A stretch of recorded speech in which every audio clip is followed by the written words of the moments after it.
សួស្តីពុកម៉ែបងប្អូនអរគ្នាថ្ងៃនេះវីដេអូរបស់ខ្ញុំចែករំលែកអំពីការស្លសម្លខ្មែរយើងខ្លះណាគេហៅថាសម្លស្ងោរស្ពៃក្តោបឬក៏តាមតំបន់តាមស្រុកតាមខេត្តខ្លះគេហៅថាសម្លទឹកហើយលក្ខណៈពិសេសរបស់សម្លទឹកឬថាសម្លស្ងោរយើងមានដូចគ្រឿងផ្សំមានដូចជាការ៉ុតឬក៏ថាមានមើមស្ពៃគឺមើមចេកថាវក៏បានដែរបងប្អូនហើយនឹងស្ពៃក្តោបយ៉ាងហ្នឹងហើយចំណែកឯសាច់វិញពុកម៉ែបងប្អូនអាចជ្រើសរើសយកសាច់ជ្រូកក៏បានសាច់មាន់ក៏បានបាទហើយយើងមានស្លឹកត្រចៀកកណ្ដោអានេះគេហៅស្លឹកត្រចៀកកណ្ដោបងប្អូនបាទយើងសំបន្លែមានច្រើនមុខកាន់តែឆ្ងាញ់បងប្អូនហើយសាច់ស្រេចតែសម្រេចតែតាមចិត្តពុកម៉ែបងប្អូនចង់ដាក់សាច់មាន់ក៏បានសាច់ជ្រូកក៏បានបងប្អូនសាច់ពីរប្រភេទនេះជាដំបូងយើងត្រូវតែហាន់គ្រឿងផ្សំឲ្យរួចរាល់ហើយបាទយើងត្រូវតែខ្សែសំប្រមូលគ្រឿងទេសរបស់យើងមកបដុំនេះឲ្យហើយអស់បន្ទាប់មកទៀតពុកម៉ែបងប្អូនគឺយើងសម្អាតលាងរួចរាល់ហើយគឺយើងចាប់ដើមដំខ្ទឹមមើមខ្ទឹមសយើងពុកម៉ែបងប្អូនដើម្បីបំពងនៅខ្លាញ់ឲ្យមានក្លិនឈ្ងុយបាទយើងមានខ្ទឹមសបើយើងមានខ្ទឹមក្រហមតិចក៏បានដែរពុកម៉ែបងប្អូនគឺលាយគ្នាទៅតែក្នុងទីនេះយើងអត់មានខ្ទឹមក្រហមទេគឺដាក់តែខ្ទឹមសសុទ្ធជាមួយនឹងផ្លែម្ទេសទៅដើម្បីឲ្យវាកាត់មានជាតិឆ្អាបជាតិក្លិនអីមិនល្អគឺម្ទេសហើយនឹងខ្ទឹមនេះគឺមានក្លិនបំបត្តិដូចជាក្លិនឆ្អាបឆ្អេបងប្អូនគឺប្រកែណាខ្ទឹមហើយនឹងម្ទេសដាក់ចូលគ្នាទៅបាទនេះជាការរួចស្រេចហើយខ្ទឹមយើងវាយវាឲ្យបែកហើយបន្ទាប់មកយើងហាន់វាឲ្យម៉ត់បន្តិចមកបងប្អូនដើម្បីងាយស្រួលក្នុងការបំពងខ្ទឹមវាឆាប់ឡើងក្រហមអញ្ចឹងណាបាទហើយនេះជួបជាមួយនឹងចុងភៅដៃឯកនៅខេត្តព្រៃវែងដែលស្ថិតនៅភូមិព្រៃត្រេះឃុំក្របៅស្រុកកំចាយមាសខេត្តព្រៃវែងណាគឺចាប់ដើមធ្វើឲ្យបងប្អូនគឺញាប់ដៃញាប់ជើងយកតែមែនទេបងប្អូនណាបាទរួចរាល់ហើយឥឡូវគេសំគ្រឿងគ្រប់គ្រាន់អស់ហើយបាទមានទាំងបន្លែមានទាំងម្ទេសខ្ទឹម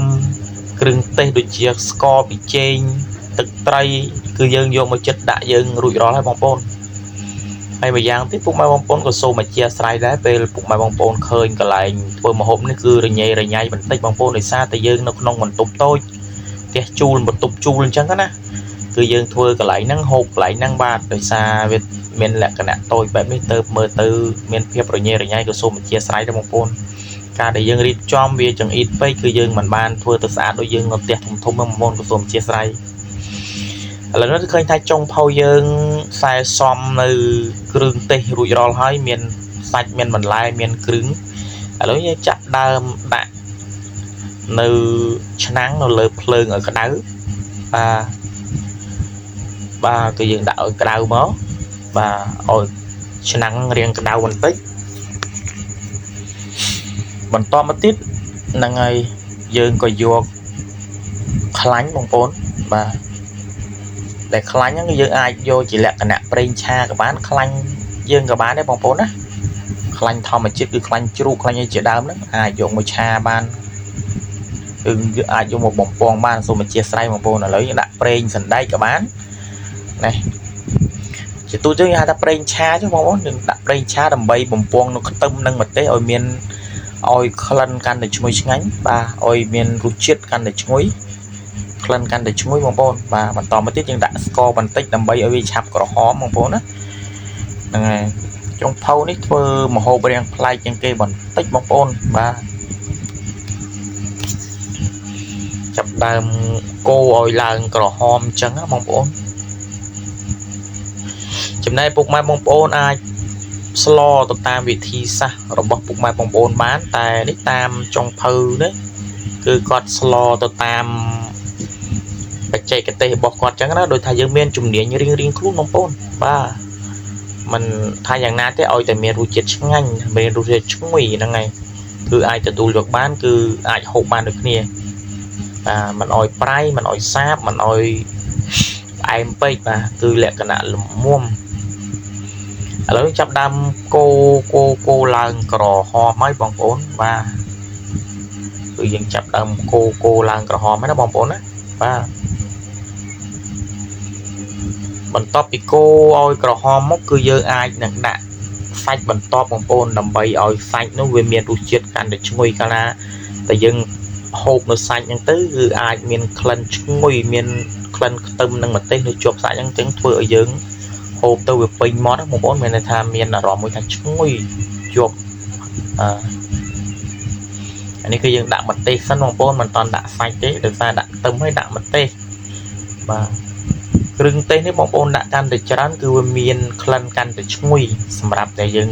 ធ្វើអ្វីក៏ដោយតែមានគ្រឿងច្រើនវាតែងតែឆ្ងាញ់ហ្នឹងបងប្អូនណាបាទបន្ទាប់ពីកូរឡើងក្រហមបែបនេះបងប្អូនគឺយើងអាចដាក់សាច់បានហ្នឹងហើយយើងដាក់សាច់មកហើយសាច់ក្នុងទីនេះគឺដាក់សាច់ជ្រូកទេបងប្អូនណា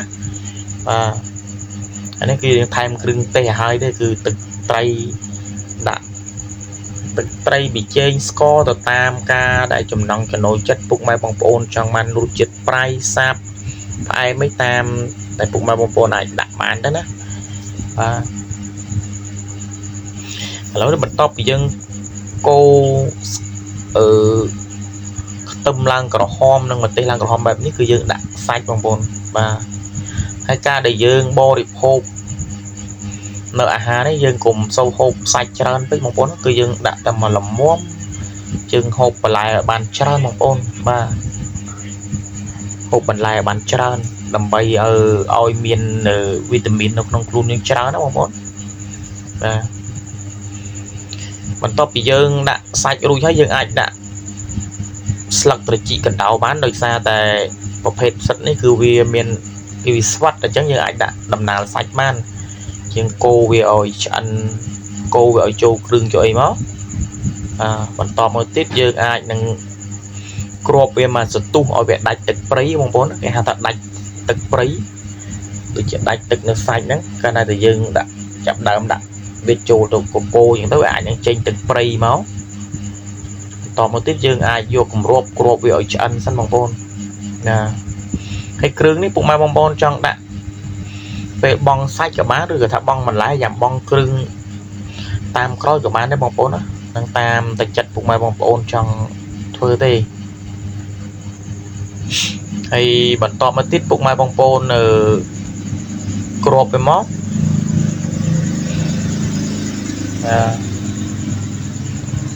គ្របហើយបាទចិត្តដល់គ្របហើយឥឡូវគឺថាចង់ដាច់ទឹកព្រៃបងប្អូនយើងគ្របឲ្យមកស្ទុះឲ្យឆ្អិនសាច់សិនមកឃើញថាកូរចុះកូរឡើងចូលគ្រឿងសពហើយបងប្អូនរួចហើយបងប្អូនហើយយើងក៏យកគម្របវាមកគ្របមកបន្ទាប់ពីគ្របគម្របឆ្អិនសាច់ហើយពុកម៉ែបងប្អូនបន្តមកទៀតគឺខ្ញុំអត់បានថតដល់ជាប់ដល់សម្លឆ្អិនទេគឺយើងអាចដាក់ទឹកមកបន្ទាប់ពីដាក់ទឹកចូលហើយយើងទុកវារយៈពេល5នាទីទៅ10នាទីឲ្យពុះឡើងកម្ដៅខ្លាំងហើយយើងដាក់បន្លែណាដែលរឹងគឺយើងដាក់មុនមកបងប្អូនដូចជាមើមឆៃថាវមើមការ៉ុតអីជាដើមហ្នឹងបន្ទាប់មកទៀតយើងដាក់ស្ពៃបងប្អូនហ្នឹងហើយដាក់ស្ពៃក្តោបចូលទៅហើយដាក់ស្ពៃក្តោបឲ្យបងប្អូនបន្ទាប់ទៀតដាក់ខ្ទឹមទៅបងខ្ទឹមនោះឈ្ងុយជាការស្រ័យបងប្អូនហ្នឹងហើយបងប្អូនវីដេអូខ្ញុំមានតែប៉ុណ្ណេះបងប្អូនសម្រាប់ការចូលទស្សនាហើយការស្លស្តុកមានប៉ុណ្ណេះដែរបងប្អូនសូមអរគុណច្រើនសូមជម្រាបលាពុកម៉ែបងប្អូនជួបគ្នានៅវីដេអូក្រោយៗទៀតបាន